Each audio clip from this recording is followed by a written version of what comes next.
Seguimos, Álvaro, aquí en la banda cambiaria y esta semana se conocieron, como vienen hace unos días, conociéndose los premios Nobel, en este caso de Economía, un tema que nos impacta bastante, que bueno, o al menos nos incumbe mucho en lo que hacemos. Exactamente, se conoció este lunes que en la Academia Sueca de Ciencias, en realidad este es un premio que se ha incorporado a lo último de los premios Nobel a partir del Banco Central de Suecia, bueno, pero lo entrega la Academia de Ciencias de Suecia, se lo adjudicó a David Card, Joshua Angrist y Guido Imbens, bueno, así un holandés, un canadiense y un estadounidense que investigaron sobre el mercado laboral.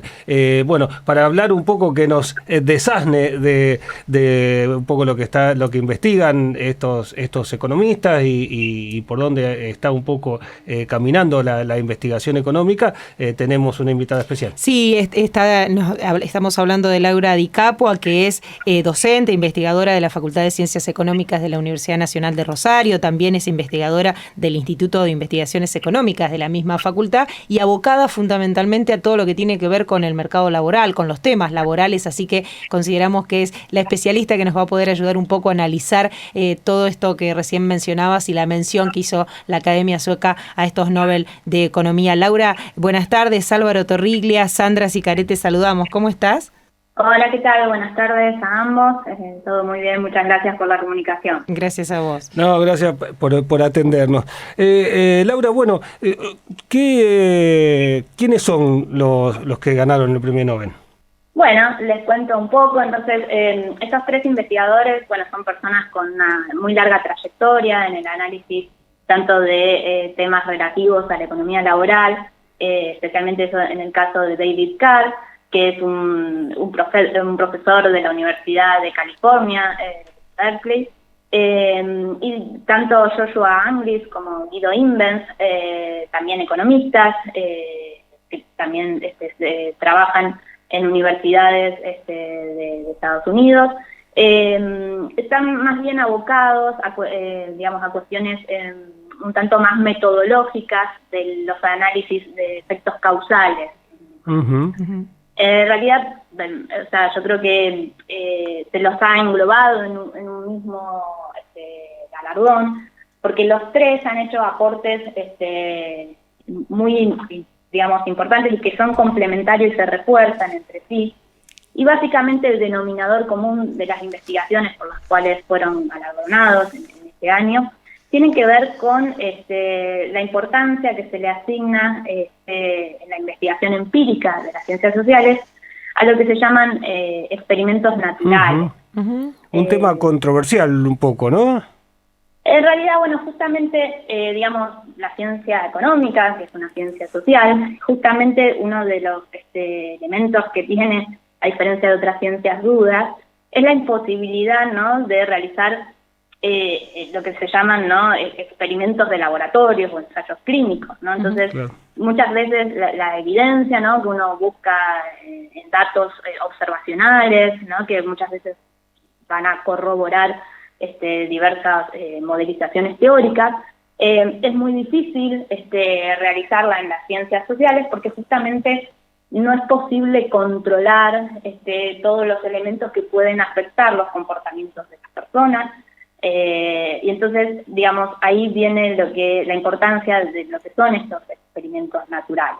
En realidad, si quieren les comento. En realidad sí. Un poco de qué se tratan, ¿no?, esos experimentos naturales. Uh-huh. Exacto. Bueno, en realidad son ni más ni menos que situaciones de la vida real, uh-huh, ¿sí?, que lo que permiten es identificar efectos causales. En la economía, digamos, siempre hacemos una distinción importante entre lo que son las correlaciones o las asociaciones entre distintas variables, ¿no?, que cómo se comportan, si van de modo acompañado o de forma conjunta, pero no necesariamente observar ese tipo de relaciones justifican que haya un efecto de causalidad, ¿sí?, claro, que una uh-huh genera el efecto de la otra. Muchas veces puede haber otros factores que expliquen por qué dos variables se comportan en forma similar.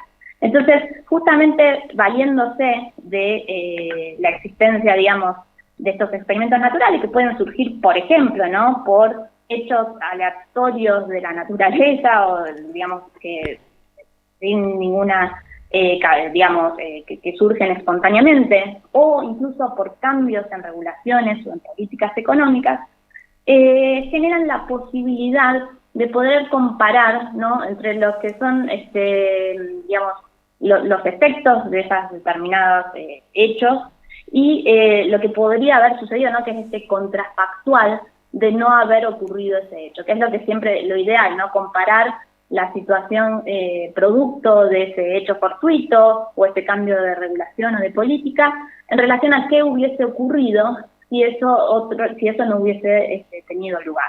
Entonces, digamos, ahí uno puede reforzar un poco la idea de causalidad.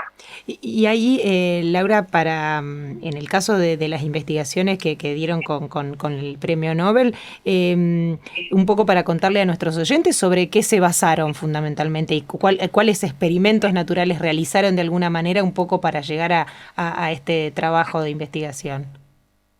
Bueno, bien, en el caso particular de David Carr, que en realidad sus primeros trabajos fueron realizados en conjunto con Alan Kregel, bueno, este último está fallecido, por eso probablemente no haya recibido el galardón.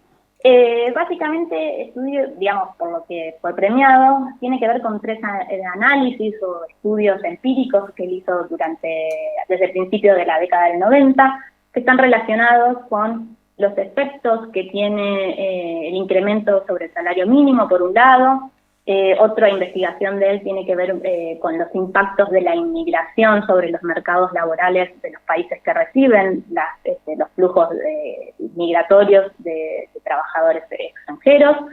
Y también, finalmente, con cómo incide, digamos, en las perspectivas laborales de las personas, de los alumnos, cómo se le asignan recursos educativos a las distintas escuelas. En realidad, por ejemplo, ¿no?, para el tema del análisis del salario mínimo, justamente el paper, el análisis que llevó adelante David Carr, tuvo que ver con un cambio que al principio de los 90, un cambio en la regulación en el estado de Nueva Jersey, donde se aumentó el salario mínimo de los trabajadores. Ese fue el hecho, digamos, aleatorio que ocurrió, ese cambio en política, que es lo que, digamos, cómo estudió entonces David Carr, qué impactos podía tener la suba en el salario mínimo, que tradicionalmente los modelos de competencia perfecta en general entienden que una suba del salario mínimo tiende a generar desempleo. Esa era la creencia popular, o lo que más estaba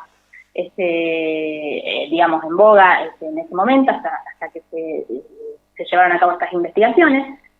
Entonces, David Carr lo que hizo fue comparar cómo incidió ese aumento en el salario mínimo para los trabajadores del estado de Nueva Jersey, pero lo comparó con un estado fronterizo al estado de Nueva Jersey, que es el estado de Pensilvania, donde, digamos, el único cambio que habría entre esas dos poblaciones, ¿no?, tenía que ver en el mercado laboral con esta cuestión regulatoria. Entonces ahí, digamos, se cercioró de que, siendo esa la única explicación posible, ya que las tendencias en el mercado económicas en general debían ser las mismas, porque lo único que separaba a los trabajadores de un lugar y otro era la frontera, digamos, y por eso la norma regulatoria. Finalmente encontró que, a diferencia de lo que se esperaba usualmente, ese aumento en el salario mínimo no provocaba mayor desocupación entre los trabajadores.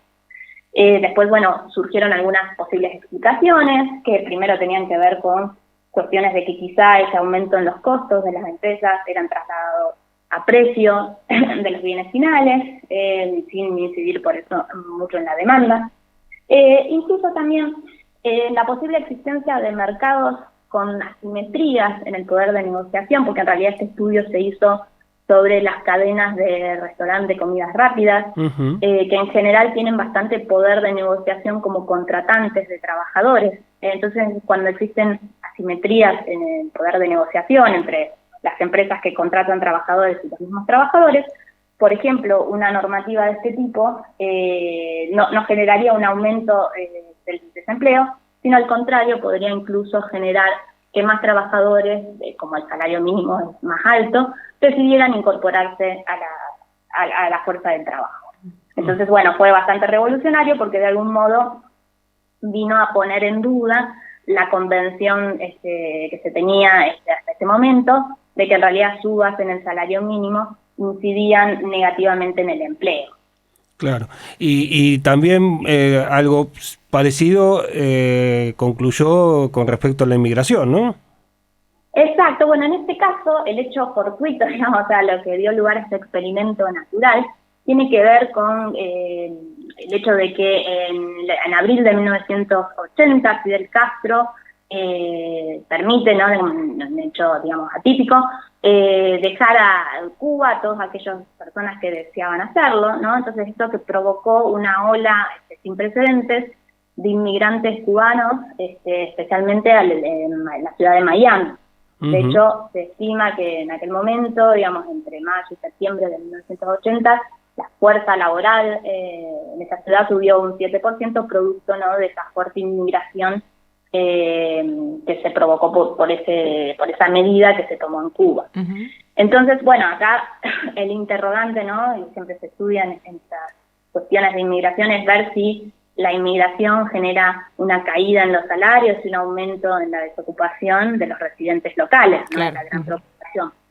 O sea, el problema, ¿por qué uno en realidad esto no lo estudia en general sobre estados que reciben, o sea, sobre países o ciudades que generalmente reciben olas de inmigrantes en comparación con los que no reciben? Porque ahí la comparación no es válida, o sea, le falta esta cuestión de que en realidad los inmigrantes en general tienden a viajar al lugar, o sea, tienden a instalarse en lugares donde los mercados laborales son pujantes o tienen más oportunidades. Entonces, comparar, sin que haya existido ese experimento natural, digamos, lugares con alta tasa de inmigración, lugares con baja tasa de inmigración, en realidad nos llevaría a resultados, digamos, confiables, porque el grupo de control y el grupo de tratamiento, por así, cuando la jerga específica, digamos, no son comparables, porque tienen distintas dinámicas de sus mercados laborales.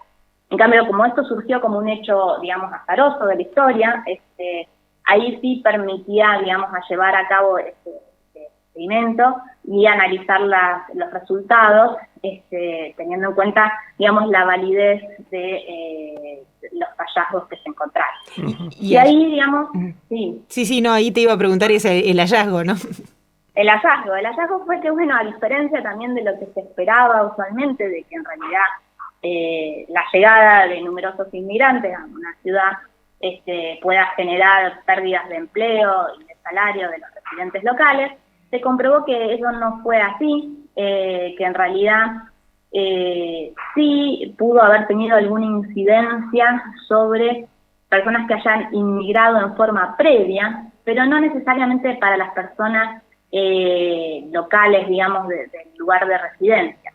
Y alguna explicación, en realidad que después con los años se fue tejiendo, tiene que ver con que quizás esas olas de inmigrantes lo que generan es que las personas, digamos, obviamente con similar nivel educativo, no nivel de calificación, que son residentes locales del lugar que recibe ese flujo de inmigrantes, en realidad tienden a especializarse hacia trabajos que requieren una mayor habilidad en el uso del idioma nativo. Entonces, como que finalmente no es que terminan compitiendo por los mismos empleos, sino como que hay como una segmentación, digamos, y una diferenciación en cuanto al tipo de empleo que finalmente los inmigrantes y los residentes locales con similar nivel educativo tienden a ubicar. Claro, se modifica. Son todos temas que son muy actuales, porque justamente el tema del salario mínimo, el tema de la inmigración en el mundo hoy por hoy, bueno, son temas que están muy en discusión. Y acá estas investigaciones, por lo que sí, apuntaron a derribar algunos mitos o algunas creencias sobre eso. ¿Crees que eso ha influido en el tema del Nobel? Pero en el tema... En el tema de haber obtenido el premio Nobel, de que se hayan premiado estos trabajos, la sí, actualidad que tienen. Sí, sin duda, digamos, son temas, digamos, que hoy por hoy, bueno, el tema del migraciones, el tema de regulaciones laborales, por supuesto, son temas controvertidos. Creo que eso, sin lugar a dudas, pudo haber tenido que ver un poco en que por qué, digamos, están siendo premiados, digamos, estos investigadores. De todos modos, también, y acá, o sea, creo que un poco esto sí tiene que ver con la ciencia económica en sí, como más relativo a la investigación, la academia y un poco el análisis de las políticas públicas, el impacto de las políticas públicas. Digamos, a partir de estos trabajos, y no quiero dejar de mencionar a Angris y a Inmen, que si bien, o sea, digamos, sus contribuciones son más bien metodológicas, un poco difícil de explicar para quienes no están en el tema. Lo radical de estas investigaciones tiene que ver con cómo han influido y cómo han sido trabajos pioneros en establecer toda una línea de investigación en la ciencia económica donde se busca fortalecer la generación de evidencia empírica. Digamos, todos estos trabajos han sido pioneros justamente en eso, en allanar, en transparentar, en hacer explícitos un poco los supuestos y en cómo evaluar los datos observacionales, ¿no? Que también eso tiene mucho que ver con hoy en día, donde tenemos mayor acceso a datos en general, poder un poco evaluar los resultados, los datos empíricos. Justamente han sido estos investigadores los que han sentado las bases, ¿no?, de toda una línea que hace los últimos 30 años se ha ido desarrollando en la ciencia económica, que tiene que ver un poco con eso, con el análisis de resultados empíricos y reforzar un poco la evidencia de cambios en políticas, de hechos, pero sustentada con digamos, elementos sólidos y robustos en cuanto a lo metodológico. Y allí, Laura, también demostrar el hecho justamente de que la ciencia, que la economía es una ciencia social, digo, cuando vos hablas de lo empírico y del territorio y de cómo se traslada en los cuerpos y en las personas, también de alguna manera la ubica en ese lugar, ¿o no? Sí, por supuesto, la ciencia económica es una ciencia social, por definición, digamos, desde el momento en que analiza, digamos, a las personas con sus incentivos, sus necesidades, o sea, eso la convierte de por sí en una ciencia social, ¿no? O sea, digamos, tiene que ver con eso. Y bueno, justamente por eso también las limitaciones que, como toda ciencia social, la economía no escapaba de un poco de la imposibilidad, de lo que se ha envidiado un poco a las ciencias más duras, de eso de la posibilidad de hacer experimentos controlados, donde sí, digamos, posible son los ensayos clínicos, que todo, no sé, en la medicina, en la física, en la química. Bueno, justamente esto es lo revolucionario de decir, bueno, cómo se puede avanzar en la construcción del conocimiento a través del análisis de la evidencia empírica, con métodos, ¿no?, que son tan consistentes, coherentes y robustos como los que quizás han podido acceder a otro tipo de ciencias, ¿no?, justamente por la naturaleza que tienen, donde sí es posible controlar, digamos, cada elemento de un experimento o de un ensayo. Claro, porque cuando hace algunos años, yo a lo mejor me equivoco, hubo una investigadora que también ganó un premio en base también al tema de las experiencias naturales y no sé, hubo como alguna polémica sobre este tipo de metodología. ¿Eso tiene que ver con cuestiones epistemológicas o por discusiones sobre el método o con discusiones también más de orden, si se quiere, político o de cómo abordar la investigación? Sí, vos te referís a Esther Duflo, que fue en el premio Nobel del año 2019. Eso. Sí, que también, digamos, son personas que se basan, digamos, en estos análisis cuantitativos. En realidad yo creo que, bueno, acá, como todo, digamos, uno tiene que balancear, ¿no es cierto? O sea, toda esta serie de desarrollos metodológicos que se han venido desarrollando en los últimos años han hecho que quizá se ponga el acento que antes por ahí no era tanto el caso, en el análisis más bien cuantitativo de la información o de estudio de fenómenos sociales y económicos en general. Yo creo que quizás las críticas también vienen, obviamente, si uno sesga los análisis y únicamente se basa en datos, o sea, digamos, y se enfoca en un aspecto, ¿no? Único de los problemas que tenga que ver con las mediciones cuantitativas de fenómenos. Yo creo que en realidad acá lo enriquecedor justamente es la posibilidad de poder abordar fenómenos con una visión más amplia, ¿no? Y yo no creo que haya que ni ponerse en contra ni a favor ciegamente de ningún método, sino que justamente lo rico es poder combinar distintos enfoques, distintos modos de abordaje de los fenómenos sociales con distintas herramientas, ¿no? Entonces, quizás las críticas por ahí tenían que ver de si hay un sesgo donde lo único que se le da relevancia puede ser a un enfoque cuantitativo de fenómenos sociales, cuando en realidad debería ser un elemento más que aporta al estudio de estos temas y a los análisis, obviamente complementándolo con otras formas de análisis que tienen que ver más con cualitativas, con otras ciencias y en forma más integral. Uh-huh. Laura, finalmente te queríamos preguntar un poco y llevarte ya, dejarte en este plano y llevarte más a lo local y al trabajo que ustedes están haciendo y vos como investigadora allí en la Facultad de Ciencias Económicas, en el Instituto de Investigación. Un poco, me decías, eras especialista en estos temas laborales, y queríamos preguntarte un poco qué líneas de investigación están desarrollando ahora, por dónde vienen trabajando. Bueno, el Instituto de Investigaciones Económicas en realidad tiene diferentes líneas de investigación. La mayoría de ellas están digamos, con una lógica de análisis más bien regional, o sea, principalmente enfocadas un poco al aglomerado Gran Rosario. Uh-huh. Bueno, por supuesto yo estoy más abocada al análisis de temas laborales en general, pero bueno, también hay otras líneas que tienen que ver con el análisis de la actividad económica, de los sectores productivos, incluso de la actividad portuaria, son diversos, digamos, las líneas de análisis, digamos, dentro del instituto.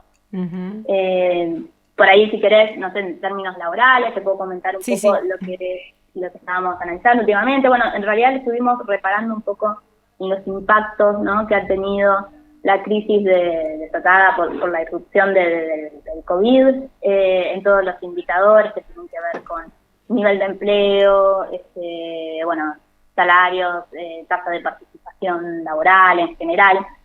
Y ahí, bueno, lo que hemos encontrado, obviamente, muy a tono con lo que sucede a nivel agregado del país, es que particularmente, ¿no?, el año pasado, el año 2020, fue un año muy duro en cuanto a lo acontecido en el mercado laboral, que obviamente tuvo sus repercusiones en términos de aumentos de la pobreza y la desigualdad. También hemos visto, digamos, así como ha habido aumentos, ¿no?, en la tasa de desempleo, desocupación, también un fenómeno que se ha observado bastante es que lo que ha aumentado es el desempleo oculto, que se llama, que en realidad es como muchas personas, digamos, ante este contexto adverso, de alta incertidumbre y de malas perspectivas, directamente como que deciden salir de la fuerza de trabajo, o sea, permanecer inactivos durante un tiempo, y eso, digamos, también, de algún modo, ha sido uno de los motivos por los cuales la tasa de desocupación abierta o la que se mide en general tampoco ha aumentado tanto. Uh-huh. También hemos visto que, digamos, los impactos han sido bastante desiguales. En general, por ejemplo, el empleo informal o el empleo por cuenta propia de baja calificación, en general, en las crisis, en los momentos de crisis económicas, suelen ser lo que llamamos contracíclicos, ¿sí? O sea, cuando hay crisis, ese tipo de empleo suele aumentar su participación porque de alguna forma viene a morigerar, digamos, impactos negativos sobre el mercado laboral, pero con las características propias que ha tenido esta crisis, ¿no?, que, bueno, se ha limitado, digamos, es la posibilidad de movimiento de las personas, de desarrollar sus actividades.